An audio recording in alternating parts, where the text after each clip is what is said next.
E aí, quem se prepara para concursos sabe que quando o assunto é NR5, cada detalhe conta, né? As bancas adoram criar aquelas armadilhas, as famosas pegadinhas. Mas olha, com a estratégia certa, é totalmente possível dominar o assunto. E é exatamente isso que a gente vai fazer aqui. Desvendar os pontos mais críticos da CIPA para garantir aqueles pontos preciosos na prova.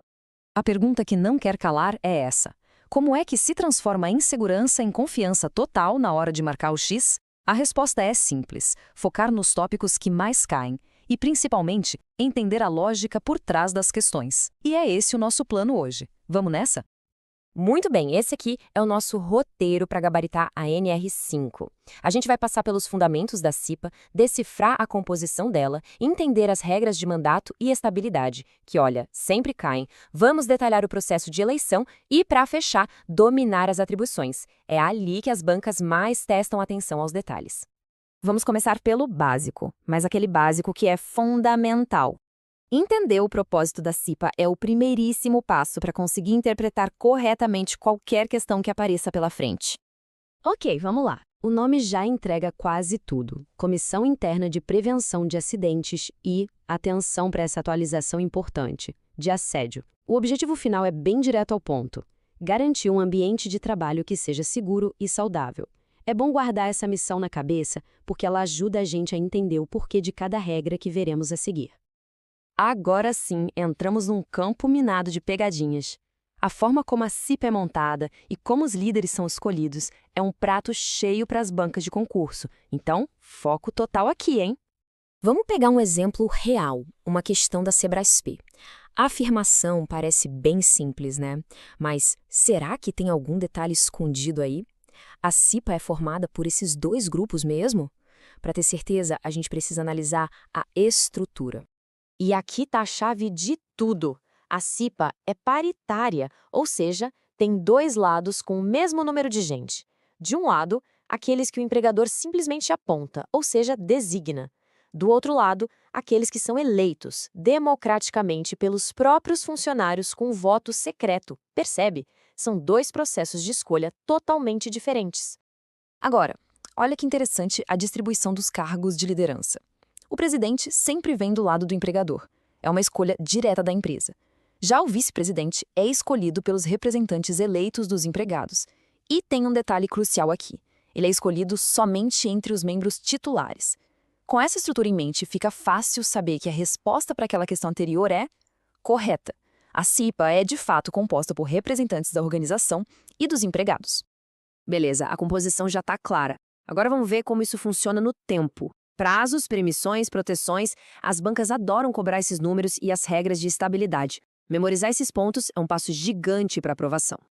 Essa é outra questão clássica e que gera muita, mas muita dúvida. O suplente, sabe, aquele que fica no banco de reservas, ele tem a mesma proteção contra a demissão que o titular? É uma pergunta que vai um pouco além do texto da NR, ela testa o conhecimento da jurisprudência. Primeiro, o prazo fundamental. O mandato de um membro da CIPA dura 1 ano, simples assim. E dentro desse ciclo é permitida uma reeleição para os membros que foram eleitos. Um detalhe importante é que essa limitação não vale para os indicados pelo empregador, tá? Eles podem ser reconduzidos várias vezes. Então, aqui está o ponto crucial. A estabilidade não começa na posse, não. Ela começa lá atrás, no momento do registro da candidatura. Isso protege a pessoa durante todo o processo eleitoral. E depois que o mandato de 1 ano termina, a proteção ainda continua por mais 1 ano. É um período bem longo e super importante. E aqui está a resposta definitiva, sem margem para erro. A súmula 339 do TST é categórica. Para a estabilidade, não existe diferença entre titular e suplente eleitos. Os dois têm a garantia de emprego. Portanto, a afirmação da questão estava correta. O suplente eleito tem sim a mesmíssima estabilidade. Entramos agora nas regras do jogo da eleição. E o ponto mais complexo, que as bancas adoram explorar, são as regras de participação mínima, o famoso quórum. Uma questão de cenário. Imagina a situação. A eleição aconteceu, mas quase ninguém apareceu para votar. E agora? Cancela tudo, começa de novo.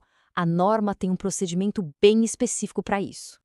Antes de responder, vale a pena dar uma olhada nesses prazos principais: 60 dias de antecedência para convocação e, no mínimo, 15 dias para as inscrições. São números fáceis de guardar e que, vira e mexe, aparecem em prova. E aqui está a regra de ouro do quórum. No primeiro dia, precisa que mais da metade dos empregados vote. Se não bater essa meta, a votação continua no dia seguinte. No segundo dia, a exigência já cai. Basta ter, no mínimo, 1/3 dos votos. Se ainda assim não der, a eleição vai para um terceiro e último dia. E aí ela será válida com qualquer número de pessoas. Portanto, a resposta correta para aquela questão da Cisgran-Rio é prorrogar a votação para o dia seguinte com uma nova meta de quórum. Chegamos na última parte, e talvez a mais sutil de todas. As bancas adoram testar o conhecimento sobre as atribuições da CIPA trocando um simples verbo. Onde era acompanhar, eles colocam executar. Onde era participar, colocam elaborar.